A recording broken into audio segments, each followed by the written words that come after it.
Someone reaches over to hug you, and before the embrace even fully lands, something in your body has already reacted.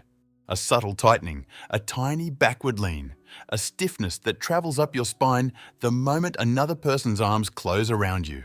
You smile through it. You return the hug briefly, dutifully. But inside, something quiet just wanted the contact to end.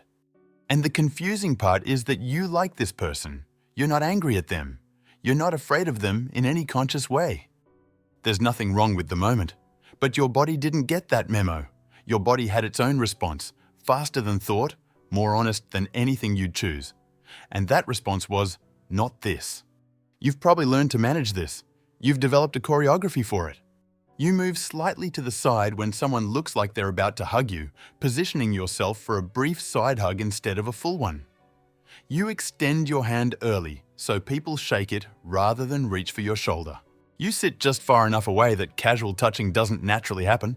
Most people never notice, but you notice. You've been managing this for years, possibly your whole life, with a quiet efficiency that has become second nature. And the loneliness that can come from this, not always, but sometimes, is particular, because you don't necessarily want to be untouched forever. You want connection. You want warmth.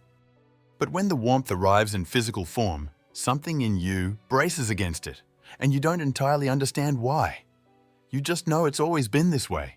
If you've ever tensed up at a hug, felt uncomfortable with physical contact from people you care about, or felt your body say no before your mind had a chance to decide, this video is for you. We're going to explore what psychology says about discomfort with touch, where it comes from, and what it costs you in ways you may not have named yet. Comment below. Do you find physical contact uncomfortable, even with people you love? I want to know how many people carry this quietly. And if you want to keep exploring the psychology behind the things almost no one talks about, subscribe to the channel. The experience of feeling uncomfortable with physical contact, even welcome physical contact from people you trust, has a clinical name: tactile defensiveness. It sits within the broader category of sensory processing differences, and it refers to a heightened sensitivity of the nervous system to touch-based input. The nervous system of someone with tactile defensiveness doesn't process light or unexpected touch the way a less sensitive system does. Instead of registering touch as neutral or pleasant, it registers it as an interruption, sometimes as a mild threat. This isn't a choice. It's not a personality flaw. It's a physiological pattern of nervous system reactivity that some people are simply wired with more than others. But tactile defensiveness doesn't tell the whole story. Because for many people, the discomfort with physical contact isn't purely sensory. It's relational. It's built into the history of what touch has meant. Touch is, before language, before memory as we consciously know it, the first communication between a person and another human being. Infants need touch to survive. Studies on early deprivation have shown that babies who receive adequate nutrition but insufficient physical contact fail to thrive, sometimes dramatically. Touch communicates safety, presence, care. It says, you are here, you are seen, you are not alone. What we learn about touch in the earliest years of our lives becomes embedded not just in memory, but in the body itself. This is the territory of attachment theory, the psychological framework developed by John Bowlby and expanded by decades of research since.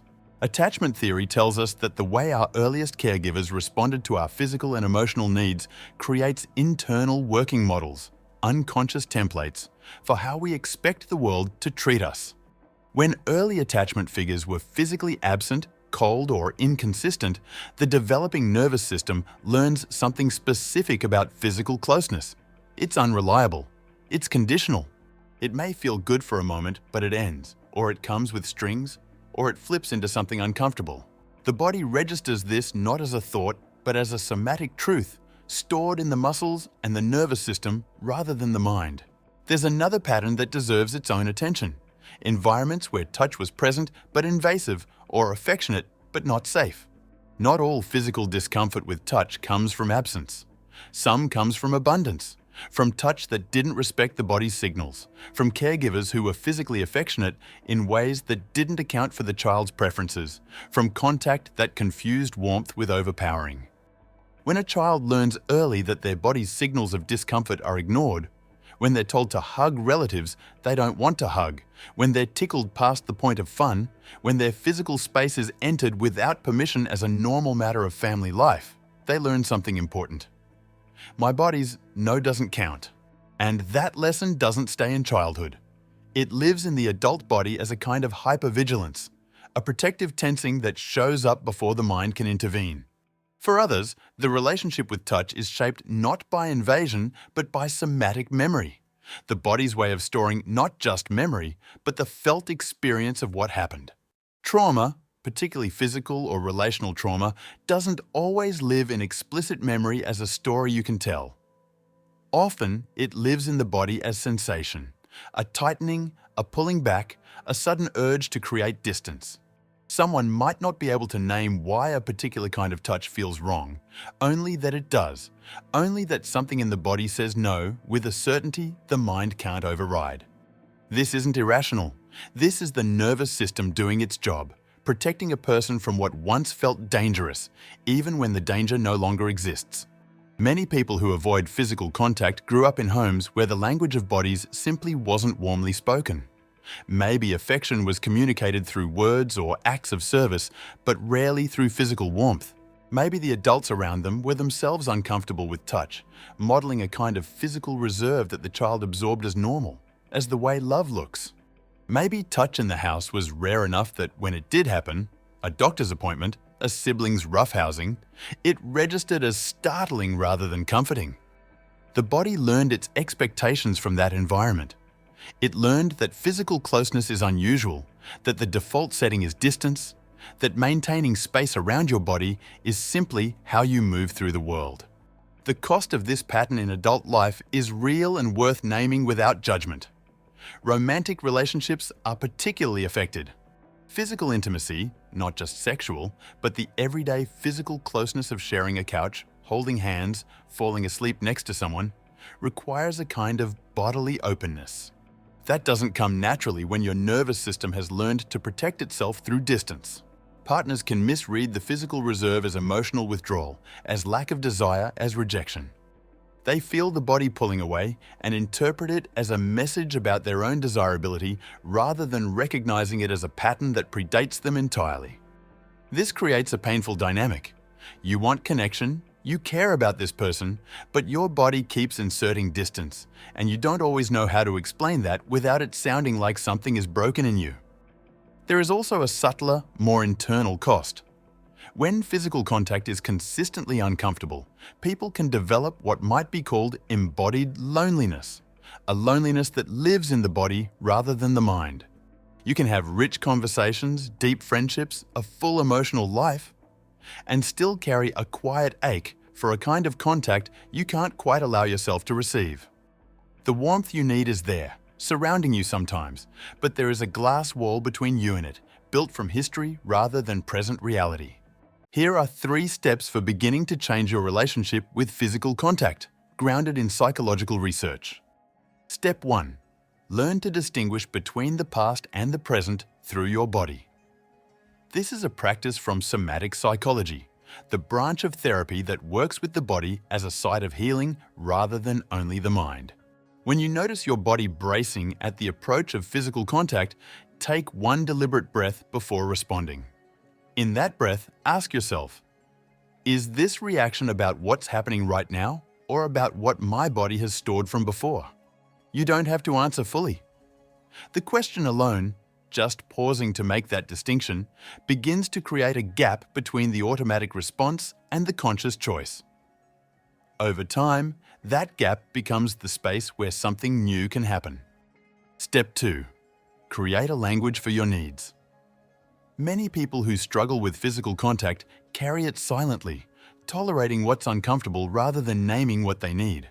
This is called somatic self-advocacy, and it's powerful. Practice sentences like, "I'm more of a side hug person," or "I'm not much of a hugger, but I'm really glad to see you." These sentences aren't rejections of the other person. They're invitations to know you more honestly. And for the people who matter, who genuinely care about you, being told what you need is not a burden. It's a gift.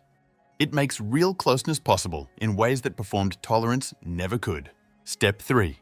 Explore graduated physical safety. This is a technique used in trauma-informed therapy.